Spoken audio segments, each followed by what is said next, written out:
အားလုံးပဲမင်္ဂလာပါဒီဗီဒီယိုမှာတော့ crypto ဈေးကွက်ကိုလာပြီးတော့ update လုပ်ပေးမယ်လာပြီးတော့သုံးသပ်ပေးမယ်ပေါ့နော်အဲ့တော့ဒီဗီဒီယိုမှာတရားရခိုင်နှုန်းမှန်တယ်လို့တော့မဆိုလို့ပေါ့နော်ဒီဗီဒီယိုမှာသုံးသပ်ချက်တာဖြစ်တဲ့အတွက်မှန်ချင်မှမှန်မယ်ပေါ့နော်မှားရှင်လဲမှားနိုင်တယ်ပေါ့နော်အဲ့ဒါကြောင့်မလို့ကြည့်ရှုတဲ့လူတွေစဉ်းစားဆင်ခြင်သုံးသပ်ဖို့လိုအပ်တယ်ပေါ့နော်အဲ့တော့လက်တလောကလည်းခုတလောပေါ့နော်ဖြစ်နေတဲ့မြန်မာနိုင်ငံပေါ့နော်အားလုံးပဲဘေးကင်းလုံခြုံကြပါစေပေါ့နော်ဆောင်းနေရအဝေးကနေဆုတောင်းပေးပါတယ်နော်အားလုံးပဲကြိုးဆိုင်ကြပါလို့ဆောင်းနေပြောရှင်တယ်ပေါ့နော်အဲ့တော့ဘေးကင်းလုံခြုံကြလားဆိုတာကိုလည်း comment မှာမှတ်ထားပေးဖို့မမေ့နဲ့ပေါ့နော်အဲ့တော့လက်ရှိဟာ BTC ဈေးက down trend လမ်းကြောင်းကိုဥတီမသွားဘဲနဲ့အနည်းငယ် break out နေပြီပေါ့နော်အဲ့တော့ပထမတစ်ခါ break out တို့က freak break out ဖြစ်ပြီးတော့ဒီတစ်ခါ break out ဒါအစ်စ်ဖြစ်နိုင်မလားအတုဖြစ်နိုင်မလားပေါ့နော်တကယ်၍အတုထက်ဖြစ်ခဲ့မယ်ဆိုရင်ဈေးအကြကြမ်းခဲ့မယ်ဆိုရင်ဈေးဘက်ထိထက်ကြနိုင်တယ်လေဆိုရင်ဘယ်လောက်လဲဆိုရင်တော့9200ထိစီးကြနိုင်တယ်ပေါ့နော်အဲ့တော့နောက်ဒုတိယပြစ်မှတ်ကြတော့ဒါပထမပြစ်မှတ်ပေါ့နော်ဒုတိယပြစ်မှတ်ကြတော့6000ဘယ်လောက်လဲ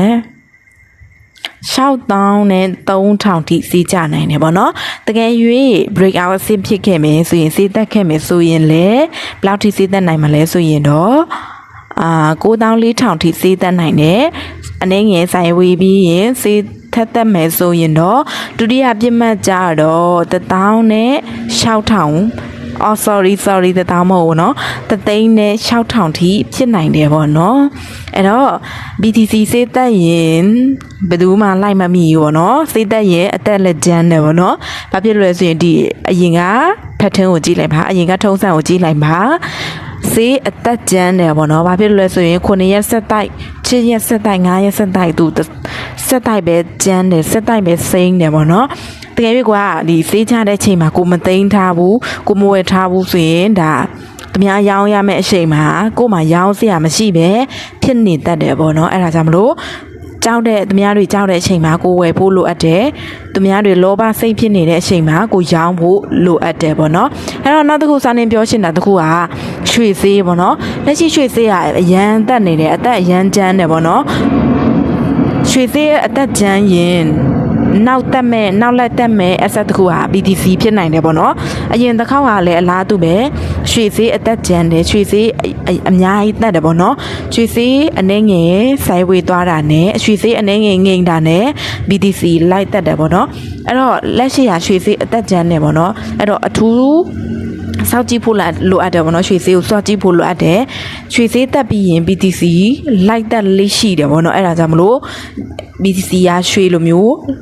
စေးတက်နိုင်မလားအဲ့ဒါကိုလည်းအထူးစောင့်ကြည့်ဖို့လိုအပ်တယ်ပေါ့နော်ထုံးစံအတိုင်းသာဖြစ်မယ်ဆိုရင်တော့ရွှေဈေးတက်ပြီးရင်တော့ BTC ဈေးတက်လေးရှိတယ်ပေါ့နော်အဲ့တော့နောက်တစ်ခုကျမတို့XRP ကိုတော့ကြည့်ရအောင်နော်ဘာဖြစ်လို့ဆောင်းနေကဒီအောက်ခွဲသေးသေးလေးတွေဘာလို့လာမသုံးသက်လဲဆိုရင်တော့အောက်ခွဲသေးသေးလေးတွေကြတော့သူကစီးအသက်ကျန်းတယ်အကြကျန်းတယ်ဖြစ်တဲ့အတွက်ဒါအနေငယ်အန်တရများလို့ပေါ့နော်ဒါကြောင့်မလို့အနေငယ် market cap ကြီးတာကိုပဲလာပြီးတော့သုံးသပ်ပေးတာပဲဖြစ်ပါတယ်เนาะအဲ့တော့ XRP ကိုတစ်ချက်လောက်ချကြည့်လိုက်မယ်เนาะ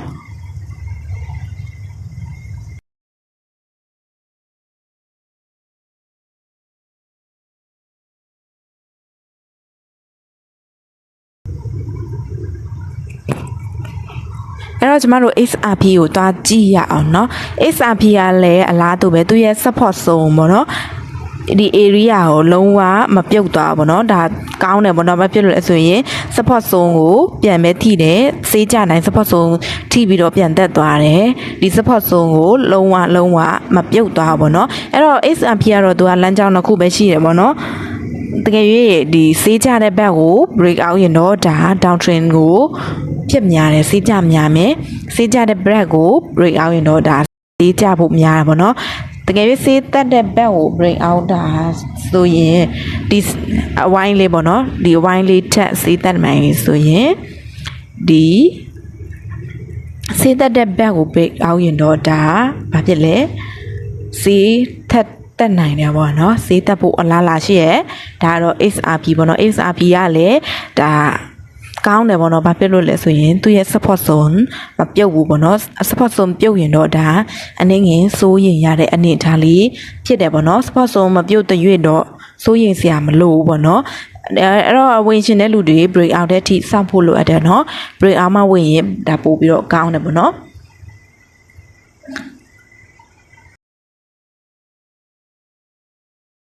BNB ကိုတွားပြီးတော့ကြည့်အောင်เนาะ BNB ကတော့အရန်တက်မှာတယ်ပေါ့เนาะအောက်ခွဲတွေအများကြီးကျတာပေါ့เนาะ 15% 90% 30% ပေါ့เนาะ BNB အနေငယ်တာကျတာပေါ့เนาะဒါ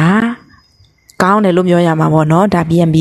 Binance Exchange ပိုင်တဲ့ BNB ပေါ့เนาะ Binance Exchange ရဲ့အကျွေးစေးဖြစ်တဲ့ BNB ကတော့အရန်ကိုတတ်မှာတယ်ပေါ့เนาะ